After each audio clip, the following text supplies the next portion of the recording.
دیکھتے ہیں ہمارے ساتھ اس کا ٹیلی فون لائن پہ کال موجود ہے. السلام علیکم. وعلیکم السلام ورحمۃ اللہ وبرکاتہ. ڈاکٹر بیٹا السلام علیکم. وعلیکم السلام جناب. کون صاحب بات میں کریں؟ کمال بول رہا ہوں سکندرآباد انڈیا سے.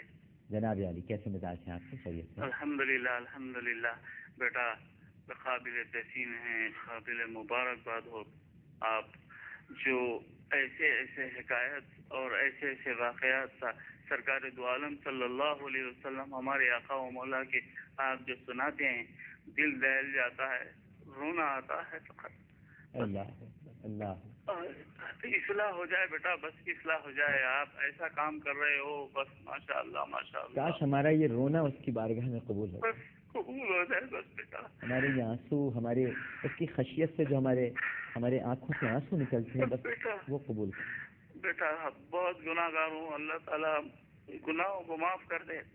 آمین. اور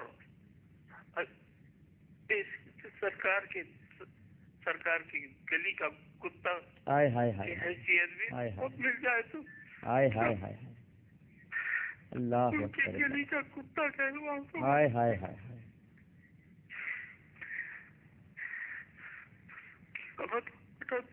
دل کو جھنجھوڑ دیتے ہو آپ، ایسے ایسے واقعات سناتے ہو. ایسے صحابہ کرام کے پرسوں بھی آپ نے حضرت عمر فاروق رضی اللہ تعالیٰ عنہ کو واقعہ سنایا، اس ڈر گیا بیٹا. بس وہ سوئے لال آزار پھرتے ہیں، تیرے دن اے بہار پھرتے ہیں. اللہ اکبر. ہم اتنے غفلت میں ہیں، اللہ معاف کرتے ہم معاف. بیٹا قابل مبارکباد ہو.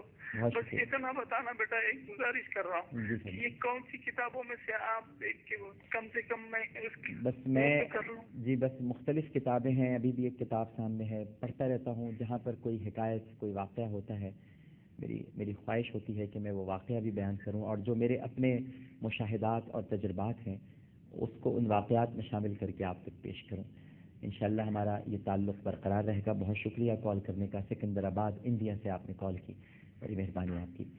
ایک اور کالر ہمارے ساتھ موجود ہیں اور ان سے بھی ہم بات کرتے ہیں، اور پھر چونکہ وقت بہت کم ہوتا ہے آپ سے بھی بات کرنی ہوتی ہے. آپ پھر کہتے ہیں کہ عامر بھائی ہم سے بات نہیں کرتے. السلام علیکم. وعلیکم السلام عامر بھائی. جی کون صاحبہ بات کریں؟ عامر بھائی میں نام نہیں بتانا چاہتی. مت بتائیے.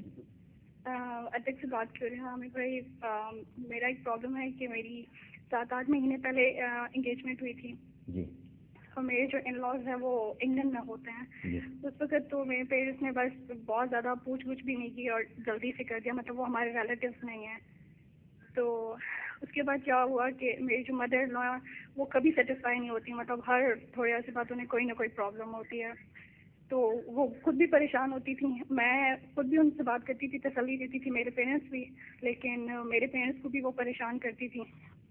اب جو ہے وہ 6-7 مہینے رہ گئے تھے میری شادی ہونے میں نا، تو انہوں نے مطلب ایسی باتیں کرنا شروع کر دیں اور بہت زیادہ ہمارے ماحول پہ اور اس طرح باتیں کرنا شروع کر دیں. تو میرے پیرنٹس کو بہت زیادہ بہت محدود ہے، آپ ذرا مختصراً بتائیں پھر ہوا کیا؟ جی تو ہوا یہ کہ میرے فیونسی جو ہیں وہ صرف ان کی 24 سال عمر ہے اور ان کی ایجوکیشن بھی مجھ سے بہت زیادہ کم ہے. تو میرے پیرنٹس نے کیا کیا، انہوں نے میرے فیونسی نے بھی اپنی امی کی بات. اب کرنا کیا ہے یہ بتائیے آپ؟ یہ تو میں سب سمجھ گیا، لیکن مجھے سمجھ نہیں آئی کہ میرے پیرنٹس نے میری انگیجمنٹ توڑ دیا، ابھی 1 ہفتہ ہی ہوا ہے. تو مجھے خود سمجھ نہیں آ رہی کہ اب میں کیا کروں. مطلب مجھے خود بھی اپنا ایک ڈیسیژن لینا ہے. میرے پیرنٹس مجھ سے پوچھتے ہیں لیکن سمجھ نہیں آ رہی.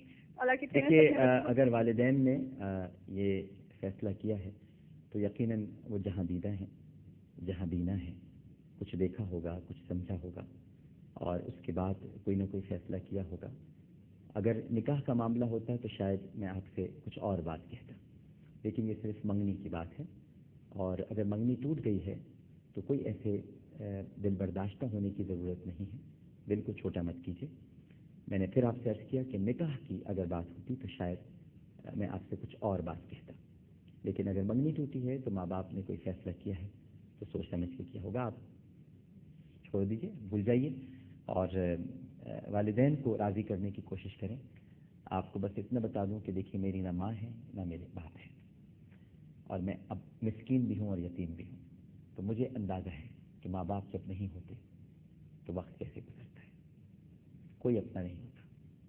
یہ سارے جو لوگ ہوتے ہیں نا آپ کے ارد گرد، میرے ارد گرد بہت لوگ ہیں آپ کو نہیں پتہ، لیکن اپنا کوئی نہیں.